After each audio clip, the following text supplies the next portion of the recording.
बारे में पढ़ते हैं, उसके स्ट्रक्चर के बारे में पढ़ते हैं, उसकी जो है वो फिजिकल प्रॉपर्टीज के बारे में पढ़ते हैं। हम ऑप्टिकल इंस्ट्रूमेंट यानी कि ऑप्टिक्स में कुछ ऐसे औजार होते हैं, जैसे इंस्ट्रूमेंट होते हैं जो कि यूज किए जाते हैं, उनकी मदद से हम लाइट के बारे में पढ़ते हैं, किस तरह से लाइट सफर करती है, उन सब चीज़ों के बारे में हम ऑप्टिक्स में पढ़ते हैं।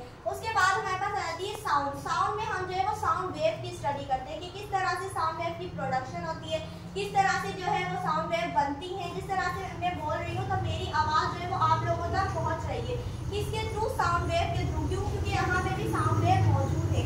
इसी तरह से कुछ जैसे वाइब्रेटिंग मटीरियल हो गए जो वाइब्रेट करते हैं, गर्दिश करते हैं, उनमें क्या होता है? साउंड सोर्स क्रिएट हो रही होती है। तो साउंड जो है ना, इसमें हम स्टडी करते हैं साउंड वेव के बारे में, किस तरह से उनका स्ट्रक्चर होता है, उनकी किस तरह से प्रॉपर्टीज होती है, किस तरह से उनकी प्रोडक्शन होती है, उन सब के बारे में हम साउंड में पढ़ते हैं।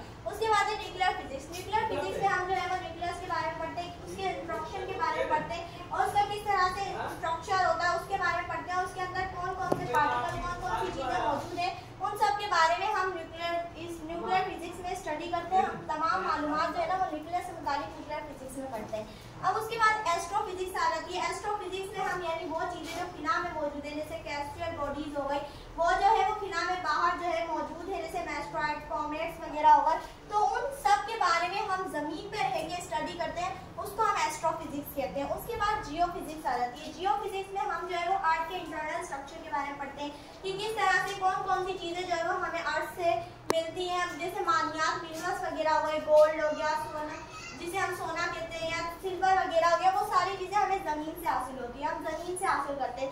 तो उनकी जो मुकम्मल स्टडी होती है वो हम जियोफिजिक्स में करते हैं। उसके बाद पार्टिकल फिजिक्स। पार्टिकल फिजिक्स में हम पार्टिकल्स के बारे में पढ़ते हैं। मुख्तलिफ पार्टिकल्स होते हैं जो हमारे इर्द गिर्द मौजूद होते हैं। जिस तरह से एटम ले लें जो कि मैटर का स्मॉलेस्ट पार्टिकल है। अब इसका स्ट्रक्चर इस तरह से होता है कि ये जो सेंटर इसका पार्ट होता है उसे न्यूक्लियस कहते हैं। इसके अंदर प्रोटॉन और न्यूट्रॉन मौजूद होते हैं। प्रोटॉन के पास पॉजिटिव चार्ज होती है और न्यूट्रॉन जो है वो न्यूट्रल होता है। ये इसका ऑर्बिट और शेल कहलाता है। इसमें इलेक्ट्रॉन मौजूद होते हैं जिसके पास नेगेटिव चार्ज होती है। तो इन पार्टिकल्स की जो स्टडी है ना मुकम्मल, वो हम पार्टिकल फिजिक्स में करते हैं।